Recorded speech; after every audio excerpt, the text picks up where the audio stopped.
بسم اللہ الرحمن الرحیم۔ ناظرین، مسلمانوں کے لیے پوری دنیا میں 3 مساجد بے حد اہم ہیں۔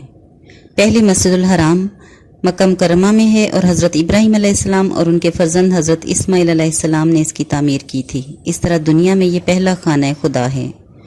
دوسری مسجد النبوی ہے۔ ہجرت مدینہ کے بعد نبی آخر الزماں حضرت محمد مصطفیٰ احمد مجتبیٰ صلی اللہ علیہ وسلم نے اپنے صحابہ کے ساتھ مل کر اس کی تعمیر کی تھی۔ تیسری مسجد الاقصی حضرت سلیمان علیہ السلام نے جنات کے ذریعے تعمیر کی تھی۔ فضیلت کے اعتبار سے یہی ترتیب ہے، جبکہ زمانی اعتبار سے مسجد اقصی کی تعمیر مسجد النبوی سے پہلے ہوئی تھی، اور ایک اور اہم بات یہ ہے کہ تینوں مساجد کے معمار انبیاء کرام تھے۔ ناظرین، مسجد اقصی مسلمانوں کا قبلہ اول ہے۔ خانہ کعبہ جس وقت بتوں سے بھرا پڑا تھا اور مسلمان اپنے قدم جمانے کی تگ و دو میں تھے، اس وقت نبی مکرم صلی اللہ علیہ وآلہ وسلم کو حکم تھا کہ وہ مسجد الاقصی کو مسلمانوں کا قبلہ قرار دیتے ہوئے اس کی طرف رخ کر کے نماز ادا کریں۔ کچھ عرصے بعد مشیت ایزدی اور حضور صلی اللہ علیہ وآلہ وسلم کی خواہش پر قبلہ تبدیل کرنے کا حکم نازل ہوا، اور دوران نماز آپ صلی اللہ علیہ وآلہ وسلم نے اپنا رخ مسجد اقصی سے مسجد حرام کی طرف موڑ لیا۔ قبلہ اول ہونے کی وجہ سے مسجد اقصی بھی مسلمانوں کے لیے انتہائی اہم اور مقدس ہے۔ اس تقدیس کا ایک اور بڑا اور اہم سبب صاحب اسرار نبی آخر الزماں کے سفر معراج کا آخری زمینی مقام ہونا بھی ہے۔ مسلمان دنیا میں جہاں کہیں بھی رہتے ہوں، انہیں ان تینوں مساجد سے مذہبی اور قلبی لگاؤ ہے۔ یہ لگاؤ انہیں جان سے بھی عزیز ہے۔ یہی وجہ ہے کہ وہ ان مساجد سے متعلقہ معلومات سے دلچسپی رکھتے ہیں۔ وہاں ہونے والے واقعات یا کوئی بھی ایسی خبر جس میں ان میں سے کسی بھی مسجد کا تذکرہ ہو، اسے خصوصی توجہ سے دیکھتے ہیں۔ لیکن مسئلہ یہ ہے کہ جس وقت بصری میڈیا میں الاقصی مسجد کو دکھانا ہوتا ہے، اس وقت مسجد اقصی کی تصویر نہیں دکھائی جاتی، بلکہ اس میں الاقصی کے بجائے قبۃ الصخرہ یعنی ڈوم آف دی راک کی شبیہ دکھائی دیتی ہے۔ ناظرین، ڈوم آف دی راک یا قبۃ الصخرہ اموی خلیفہ عبد الملک بن مروان کی تعمیر کردہ مسجد ہے۔ اس کا گنبد سنہری ہے اور یہ ایک 8 پہلو نیلی، پیلی اور سفید ٹائلوں سے اور آیات قرآنی سے مزین عمارت ہے۔ اس کے اندر جو چٹان ہے وہ وہی چٹان ہے جس پر قدم مبارک رکھ کر نبی آخر الزماں براق پر سوار ہو کر سفر معراج پر گئے تھے۔ اب سوال یہ ہے کہ میڈیا والے الاقصی مسجد کی جگہ ڈوم آف دی راک یا گنبد صخرہ کو کیوں دکھاتے ہیں اور اس کا انہیں کیا فائدہ ہے؟ اس کی سب سے بڑی وجہ ہے عالمی سازش۔ دنیا بھر کے میڈیا پر صہیونی چھائے ہوئے ہیں، اور مسجد الاقصی کی جگہ گنبد صخرہ دکھانے کا مطلب دنیا بھر کے مسلمانوں کی یاد سے مسجد اقصی کی اصل تصویر کو مٹانا ہے۔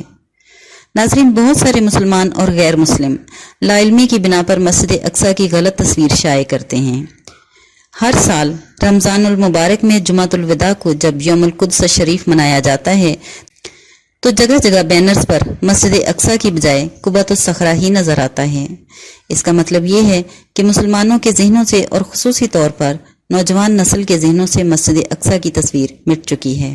ناظرین، یہ بہت بڑا المیہ ہے کہ دنیا بھر کے مسلم بچے اور اسی طرح بہت سے بالغ آج مسجد اقصی اور قبۃ الصخرہ میں فرق کرنے سے قاصر ہیں۔ اس سے بھی بدتر بات یہ ہے کہ آج بہت سارے مسلمان اپنے گھروں اور دفاتر میں گنبد صخرہ کی تصویر آویزاں کرتے ہیں اور سمجھتے ہیں کہ یہ مسجد اقصی ہے۔ اب ذہن میں سوال یہ بھی پیدا ہوتا ہے کہ مسلمانوں کے ذہنوں سے مسجد الاقصی کا نقش مٹا دینے سے کسی کو کیا فائدہ ہوگا؟ اس سوال کا جواب تاریخی تناظر میں یا اسرائیلی مذہبی روایات میں تلاش کرتے ہیں۔ یہودیوں کا خیال ہے کہ تابوت سکینہ بخت نصر کے یروشلم پر حملے کے دوران کہیں مسجد کی دیواروں کے نیچے دفن ہو گیا ہے۔ تابوت سکینہ کے مل جانے اور مسجد اقصی کو شہید کرنے کے بعد وہاں ہیکل سلیمانی کی تعمیر کے بعد ان کا نجات دہندہ یعنی دجال آئے گا اور دنیا پر ان کی بادشاہت قائم کرے گا۔ اس لیے ان کے نزدیک مسجد اقصی کو شہید کرنا ضروری ہے۔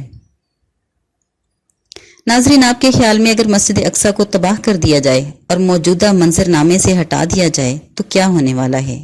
ظاہر ہے مسلمانوں کا قبلہ اول شہید کیا جا چکا ہوگا اور اس کے حق میں مسلم دنیا میں کوئی خاص احتجاج نہیں ہوگا۔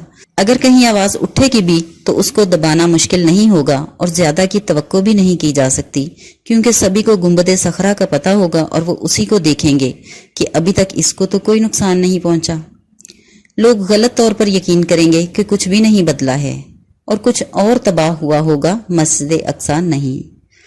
ناظرین، ہمارا فرض ہے کہ ہم اس غلط فہمی کا ازالہ کریں، خاص کر ہمارے بچوں کے لیے، کیونکہ وہ مسلمانوں کا مستقبل ہیں۔ ہمیں یہ ذمہ داری ایک سے دوسرے کی طرف منتقل کرنا ہوگی۔ ہمیں لوگوں کو حقیقت جاننے میں مدد کرنا ہوگی۔ ہمیں ان کو مسجد الاقصی اور قبۃ الصخرہ میں فرق سمجھانا ہوگا۔ یہ مسجد اقصی ہے جہاں نبی اکرم حضرت محمد مصطفیٰ صلی اللہ علیہ وآلہ وسلم نے دوسرے انبیاء کے ساتھ نماز پڑھی اور نماز میں ان کی امامت کی۔ اس کا قرآن پاک میں ذکر ہے، سورہ بنی اسرائیل کی پہلی آیت۔ پاک ہے وہ ذات جس نے اپنے بندے محمد صلی اللہ علیہ وآلہ وسلم کو رات کو مسجد الحرام سے لے کر مسجد اقصی تک پہنچایا، اس جگہ جہاں ہم نے برکت دی تاکہ ہم اپنی نشانیاں دکھائیں۔ بے شک وہ سننے والا اور دیکھنے والا ہے۔ ناظرین، یہ معلومات دوسروں کو آگے بھیجیں تاکہ وہ حقیقت کو جان لیں، کیونکہ یہ مسلمانوں کی ذمہ داری ہے۔ اور قرآن پاک میں ارشاد باری ہے، اور کہو حق آ گیا اور باطل ختم ہو گیا، یقیناً باطل ہمیشہ مٹ جانے کے لیے ہے۔ ناظرین، ویڈیو کو شیئر کریں تاکہ ہم نوجوان مسلم دنیا کو سچائی سے آگاہ کر سکیں۔ شکریہ۔